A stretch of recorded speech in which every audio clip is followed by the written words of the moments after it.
வணக்கம் மக்களே. இன்றைக்கி நம்ம வீடியோவில் யாரை பற்றி பார்க்க போகிறோன்னா, 3 வயசாக இருக்கும்போதே தன்னுடைய ஆக்டிங் கெரியரை வந்துட்டு இந்த குழந்தை ஸ்டார்ட் பண்ணிடுச்சு.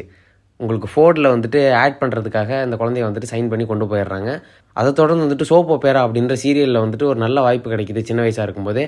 அதுலேயும் நல்லா நடிக்கிறாங்க. மேற்கொண்டு வந்து டிஸ்னி பிக்சர் வந்துட்டு கரெக்டாக இவங்களை கேப்சர் பண்ணி உங்களுக்கு ஹாலிவுட்டில் கொண்டாந்து விட்டு ஹெவியான படங்களை வந்து ஹிட்டு கொடுக்க ஆரம்பிச்சிடுறாங்க. இவங்களுடைய கெரியரில் வந்துட்டு பெரிய பிரச்சனையாக அமைஞ்சது என்ன அப்படின்னா, கஞ்சாவும் ஆல்கஹாலும் தாங்க. உங்களுக்கு வந்துட்டு ஒரு தரமான ஆக்ட்ரஸாக இருந்து இவங்க எக்கச்சக்கமான ஹிட்டு படங்கள் கொடுத்துருந்தாலும், பல அவார்டுக்கு வந்துட்டு இவங்க நாமினேட் ஆகியிருந்தாலும் சின்ன வயசுலேயே இவங்களுடைய அந்த டீன் ஏஜ்லேருந்து பயங்கரமாக வந்துட்டு கஞ்சா அடிக்க ஆரம்பிச்சது இவங்களுடைய கெரியரே வந்துட்டு ரொம்ப ஸ்பாயில் ஆகிடுச்சுங்க. பட் இவங்க வந்து அதை எப்போ விட்டுட்டு ட்ரீட்மெண்ட் எடுக்க ஆரம்பித்து லைஃப்பை வந்துட்டு திரும்ப ரீஸ்டார்ட் பண்ணுறாங்களோ அங்கே பிடிச்சிச்சுங்க அவங்களுடைய சக்ஸஸ். அதை தொடர்ந்து பல ஹிட்டு படங்கள் கொடுத்தாங்க. இவங்களுக்கு வந்துட்டு இன்னும் எக்கச்சக்கமான படங்கள் இருக்குது நான் ரெக்கமெண்ட் பண்ணுறதுக்கு. பட் நான் எல்லா படத்தையும் வந்துட்டு நல்லா பார்த்துட்டு ஒரு கிளாரிட்டியோடு வந்து எந்த படம் நல்லா இருக்கோ அதை உங்களுக்கு ரெக்கமெண்ட் பண்ணுறேன். ஸோ லைஃப்பில் ஒரு அடிக்ஷனில் சிக்கிக்கிட்டு வெளியே வர முடியாதவங்க எல்லோரும் வந்துட்டு இவங்களை பார்த்து நல்லா தெரிஞ்சுக்கோங்க. இவ்வளோ பெருமைக்கும் சொந்தக்காரி நம்மளுடைய தலைவி லின்சே லோகன் தாங்க. ஸோ இவங்க நடித்த சிறந்த 5 படங்களை இன்றைக்கி லிஸ்ட்டில் பார்க்கலாம். சேனலில் முதல் தடவை பார்க்குறீங்கன்னா சப்ஸ்கிரைப் பண்ணிக்கோங்க. டைம் வேஸ்ட் பண்ண வேணாம், வாங்க வீடியோக்குள்ளே போயிடுவோம்.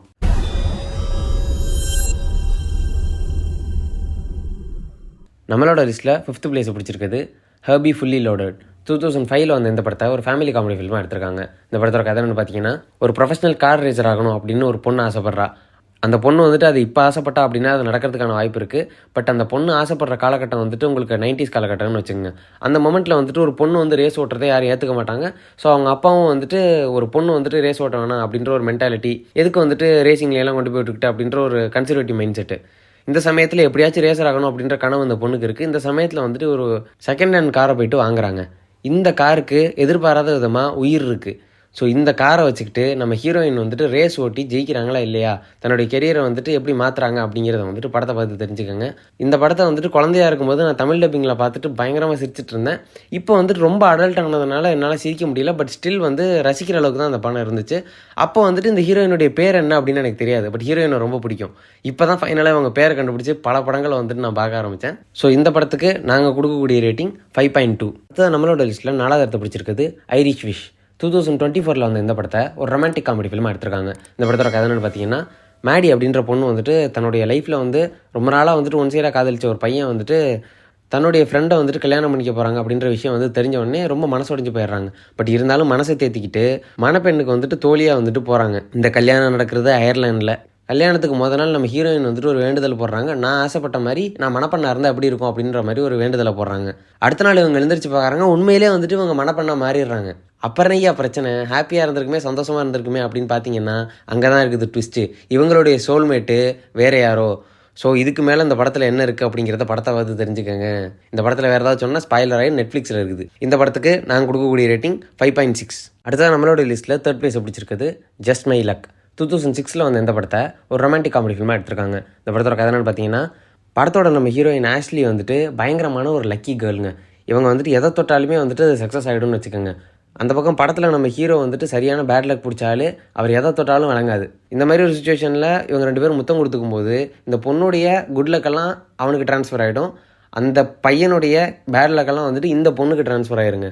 உங்களுக்கு கதை புரியுதில்ல? ஆனால் ஒன்றும் பெரிய கான்செப்ட்லாம் கிடையாதுங்க. நம்ம 90s கிட்ஸ் வந்துட்டு இங்கே கட்டி பிடிச்சா குழந்தை பிறக்கும் அப்படிம்பாங்கல்ல, அது மாதிரி அந்த ஊரில் இதுங்க. பட் இந்த ஃபேண்டசியான ஒரு விஷயத்த ரொமான்டிக் காமெடியாக கொண்டு வந்து உங்களுக்கு பெரிய ஹிட்டு கொடுத்த படம் தான் ஜஸ்ட் மை லக். இப்போ இந்த 2 பேருடைய லக்கினஸ் வந்துட்டு எக்ஸ்சேஞ்ச் ஆகிக்கிச்சுல்ல, இதை தொடர்ந்து உங்களுடைய வாழ்க்கை வந்துட்டு எப்படி பாதிக்கப்படுது. மேற்கொண்டு நம்ம ஹீரோக்கு இந்த லக்கு எக்ஸ்சேஞ்ச் ஆன காரணத்தினால இந்த பொண்ணு மேலே வந்துட்டு காதல் வரும். ஸோ இந்த காதல் எங்கே கொண்டு போய் முடியுது, இவங்களுடைய லக்கி ஃபேக்டர் வந்துட்டு திரும்ப 2 பேருக்கும் வந்துட்டு ரீஸ்வாப் ஆகுதா அப்படிங்கிறதெல்லாம் வந்துட்டு படத்தை பார்த்து தெரிஞ்சுக்கோங்க. இந்த படத்துக்கு நாங்கள் கொடுக்கக்கூடிய ரேட்டிங் 6.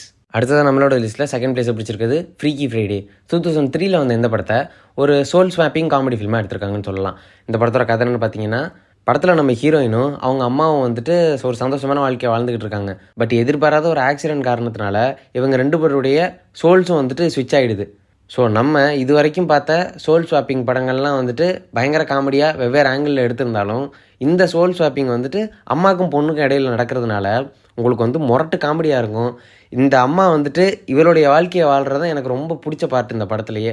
அந்த மியூசிக் கான்சர்ட்டில் போய்ட்டு இவங்க பண்ணுற காமெடியாக இருக்கட்டும், இல்லை அங்கே சுற்றி இருக்க அந்த ஸ்கூல் என்விரான்மெண்ட்டில் வந்துட்டு இவங்க வந்து ஃபேஸ் பண்ணுற பிரச்சனைகளாக இருக்கட்டும், இது எல்லாமே வந்துட்டு ரொம்ப சுவாரஸ்யமான விதத்தில் காமெடி கலந்து எடுத்து வச்சுருப்பாங்க.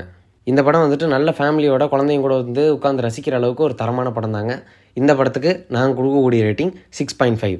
இதுதான் நம்மளோட லிஸ்ட்டில் ஃபர்ஸ்ட் பிளேஸை பிடிச்சிருக்குது த பேரண்ட் ட்ராப். 1998 வந்த இந்த படத்தை ஒரு ஃபீல் குட் ரொமான்ஸ் ஃபில்மாக எடுத்திருக்காங்க. இந்த படத்தோட கதை என்னென்னு பார்த்தீங்கன்னா, ஆனி ஹேலி அப்படின்ற 2 ஐடென்டிக்கல் ட்வின்ஸ் இருக்காங்க. இவங்க 2 பேரும் வந்துட்டு அப்பா ஒருத்தரால் அம்மா ஒருத்தரால் தனித்தனியாக வளர்க்கப்பட்டு இருக்காங்க. இவங்க அப்பா அம்மா வந்துட்டு பிரிஞ்சு வாழ்கிறாங்க அப்படிங்கிறது இந்த இடத்துல குறிப்பிடத்தக்கது. ஸோ இந்த 2 ட்வின் சிஸ்டர்ஸும் எதிர்பாராத விதமாக ஒரு சம்மர் கேம்பில் வந்துட்டு சந்திச்சுக்கும் போது இவங்களுக்கே ஒரே ஆச்சரியம், என்னடா இது 2 பேரும் ஒரே மாதிரி இருக்கிறோம், என்னடா இது அப்படின்ற மாதிரி அந்த சுவாரஸ்யமான விஷயங்கள் எல்லாம் வந்துட்டு அப்படியே வந்து சூப்பராக காட்டியிருப்பாங்க. மேற்கொண்டு 2 பேரும் ஒருத்தர்கிட்ட நல்லா பேசி பழகினதுக்கப்புறம் நம்ம வந்துட்டு பிரிஞ்ச அப்பா அம்மாவை திரும்ப சேர்க்கணும் அப்படின்ற ஒரு மென்டாலிட்டிக்கு வந்துருவாங்க. ஸோ தன்னுடைய பிரிஞ்ச அப்பா அம்மாவை இந்த குழந்தைங்க வந்துட்டு எப்படி பிளான் பண்ணி சேர்க்குறாங்க அப்படிங்கிறத வந்துட்டு படத்துடைய மிச்ச கதை.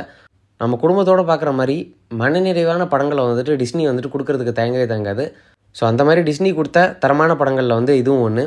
இந்த படத்துக்கு எவ்வளோ ரேட்டிங் கொடுக்கணும்லாம் எனக்கு தெரியாதுங்க.